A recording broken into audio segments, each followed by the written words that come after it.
आज मैं आपको एल्फ्रेड नोबेल की कहानी सुनाऊंगी। औद्योगिक क्रांति के बाद बड़े पैमाने पर उत्पादन प्रारंभ हो चुका था। एक तरफ उत्पादन के लिए बड़े पैमाने पर कोयला व खनिज पदार्थों की आवश्यकता थी और दूसरी तरफ तैयार माल को दुनिया के बाजारों में भेजने की आवश्यकता थी। पर इसी बीच में जगह जगह पर पहाड़ थे जिनकी चट्टानों को काटकर, तोड़कर और उस पर रेल की पटरियां बनाना काफ़ी मुश्किल हो रहा था। उस समय तक विस्फोटक के रूप में किसी भी चीज़ की खोज नहीं हुई थी और एक मामूली काले रंग का गन पाउडर इस्तेमाल किया जाता था जो मनुष्य की जान तो ले लेता था पर मनुष्य के निर्माण में कोई भी सहायता नहीं करता था। इस असंभव से लगने वाले कार्य को संभव बनाने में लगे दुनिया के एक लड़ी के रूप में पिरोने का काम करने वाले ऐसे वैज्ञानिक ने किया जो आज वैज्ञानिकों, साहित्यकारों, विश्व शांति के लिए प्रयास करने वालों को भारी भरकम राशि समेत विश्व स्तर का पुरस्कार देने के लिए जाना जाता है। और इससे भी बड़ा सत्य यह है कि वह व्यक्ति स्वयं एक बहुत बड़ा आविष्कारक था और अपने जीवन में उसने 355 पेटेंट हासिल किए थे। 355 पेटेंट हासिल किए थे। वह गजब का साहित्य प्रेमी भी था और स्वयं भी लिखा करता था। साथ ही वह विश्व शांति का भी लगातार कामना करने वाला रहता था। आज नोबेल फाउंडेशन के पास अथाह धनराशि है और नोबेल पुरस्कार प्राप्त करने वालों को न सिर्फ गजब का सम्मान मिलता है वरन उसकी धनराशि में वृद्धि होती जा रही है।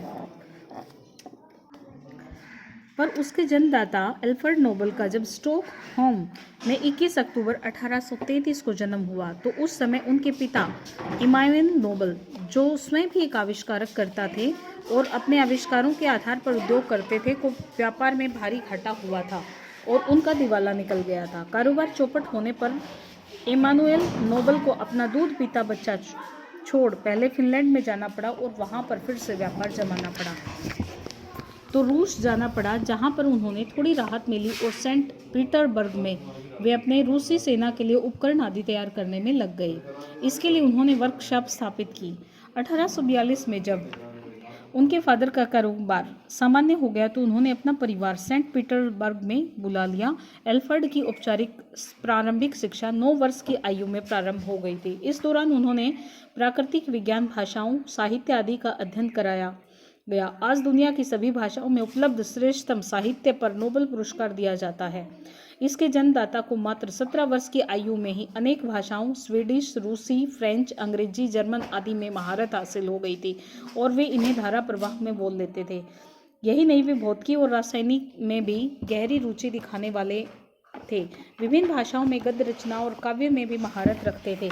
पिता ने अपने होनहार बेटे को इंजीनियर बनाना चाहा। उन्हें उनका कविता लिखना, अकेले में बैठना, चिंतन करना कतई पसंद नहीं था।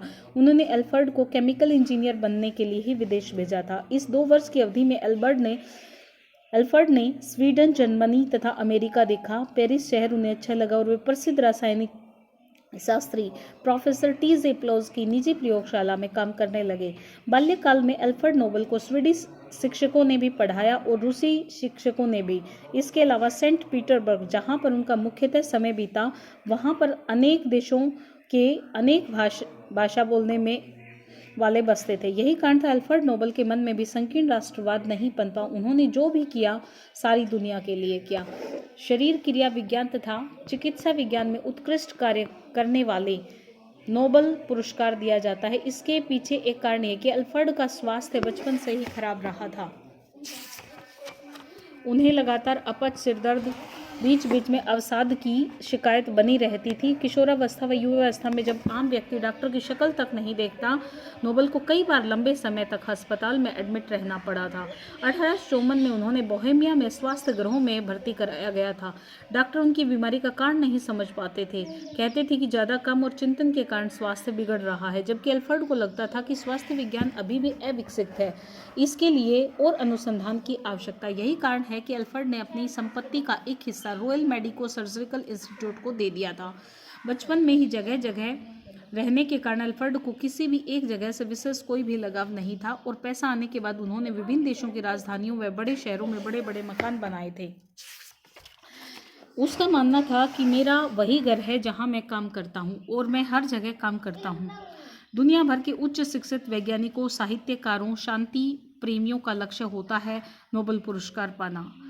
पर इस पुरस्कार का जनक एल्फ्रेड नोबल औपचारिक शिक्षा से वंचित था। उसके पास किसी विश्वविद्यालय की कोई डिग्री नहीं थी, पर एल्फ्रेड को पढ़ने का बड़ा शौक था। वह पुस्तक खरीद कर पढ़ता था और इन्हें संभाल कर अपने व्यक्तिगत पुस्तकालय में भी रखता था। उसके निजी संग्रह में साहित्य, मानविकी, विज्ञान एवं अन्य विषयों से संबंधित जो पुस्तक थी उसकी अकादमी में सूची ही 112 किलोबाइट लंबी थी।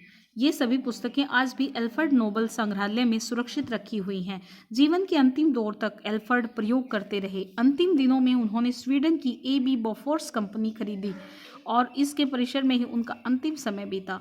यही वह कंपनी है जिसकी खरीदी हुई बोफोर्स तोबे भारत में लंबे समय तक चर्चा का विषय बनी रही। तो ऐसा रहा एल्फ्रेड का जीवन।